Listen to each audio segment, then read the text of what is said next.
All right, Justin, your Vancouver Canucks have acquired Nikita Zadorov, breaking the hearts of all the Leafs fans across North America. And the Flames kind of got fleeced on this one. I'll get your take on it, but they got a 5th rounder and a 3rd rounder from the Canucks for Zadorov.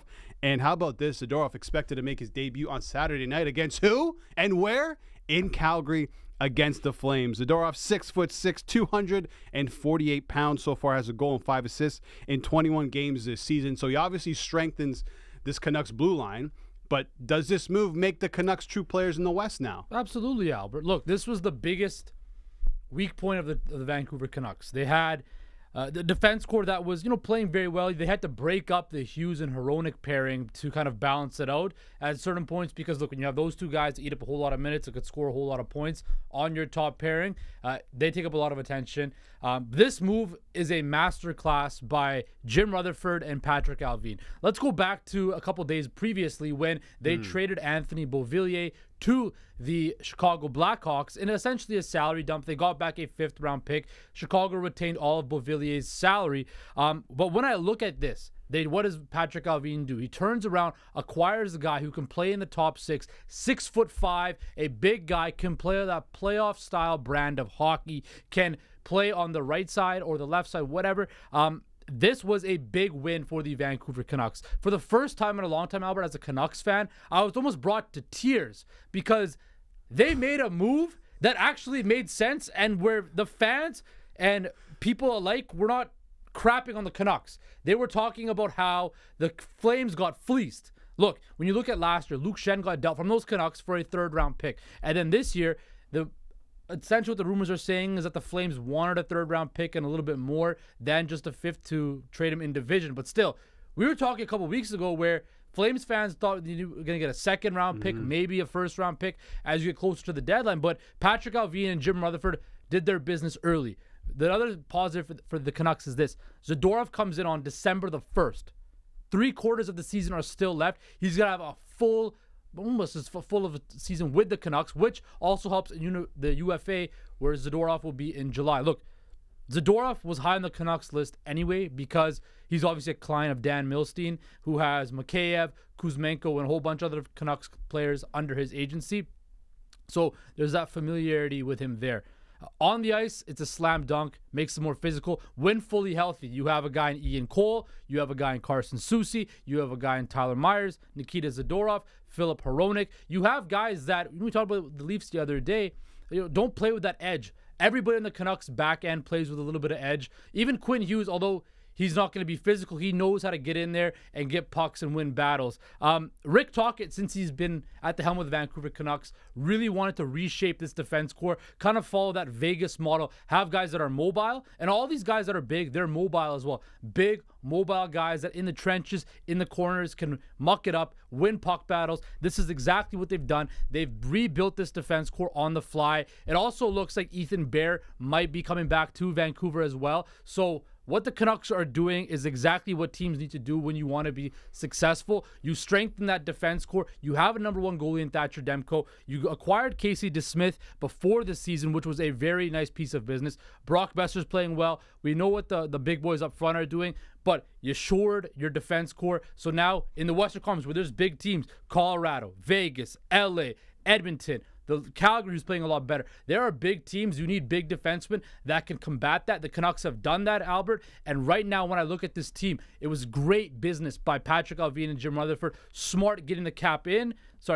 dollars out. A guy who wasn't doing anything. Bring a guy in who can impact it on a low cost. A cost that not a lot of us saw. Massive win for the Vancouver Canucks. Definitely playoff contenders, although they lost to Vegas last night. Yeah, listen, I don't think this makes them players because I think they already are players in the Western Conference. But I also don't think this Zadorov move takes them over the top. Like now all of a sudden they're true Stanley Cup contenders. If you watch that game against the Golden Knights, they were pressured heavily. They were bullied by the Vegas Golden Knights. And I think that's just the Canucks. They just have to learn how to play that way. This is essentially just a new-ish team. But you bring in Zadorov. Look, you have Myers and Zadorov as your third pairing. Those two guys are going to cover a lot of ice. They're going to hit a lot of players. And like you said, I mean, this makes the team better. Pretty good decor. good goaltending. But I just don't think that, bringing in Zadorov all of a sudden makes the Canucks a Stanley Cup contender. I think they'll be able to contend in the West, but still a long way to go. I would say 3, 4, 5 years down the line, maybe even sooner, this is going to be a serious force in the Western Conference because it's a relatively young team. And listen, the business is unbelievable. Where did they get one of those picks from? It was from the Luke Schenn deal, wasn't it, to the Toronto Maple Leafs? I believe so, yeah. Right? So they got that pick. They got the Beauvillier pick. They flipped that to bring in a core defenseman, a guy that was wanted by a lot of teams. And one thing that the Canucks had on top of every other team that was involved, at least most teams, and one being Toronto Maple Leafs, is they didn't need Calgary to retain salary. Craig Conroy talked about that this morning, saying, listen, I don't want to trade within the conference, but we didn't have to retain any salary, and that's perfect for us. So, I mean, if you want anybody right now from the Calgary Flames, you can't get them to retain anything. And I thought it was just a great piece of business by the Canucks. And it's interesting because I was not expecting the Canucks to strengthen this early in the season, but it shows you their intent, and they have a clear plan, which a lot of teams, I mean, keep going back to Leafs, but do not have a clear plan of where they want to go. Yeah. The Canucks know exactly where they want to go and how they want to play. And right now, I think it's just a great piece of business. And here's the other thing, too. Ian Cole and Tyler Myers' contracts come off the books. Their UFAs at the end of the season, along with Zadorov, right? We expect the cap to go up. Of course, you got to sign Elias Pettersson to a big-ticket deal, which is going to eat up cap space. But the Canucks are, they're finally getting back all that cap hell from the Jim Benning era, all those horrible contracts, right? They're starting to come off the books, and we're starting to see Patrick Allvin and Jim Rutherford reshape this organization, reshape this franchise into the direction they want to go to. And also, I want to say this. For Nikita Zadorov, right, coming into this locker room, who also are your assistant coaches? Sergei Gonchar and Adam Foote, two great defensemen in their time who have done a wonderful job in teaching this defense corps how to, play the modern game. And who are two other better teachers than those two guys to learn from? So when I look at this situation, it was a win-now move that they had to make. Now, look, we'll see what happens still, how it shakes out.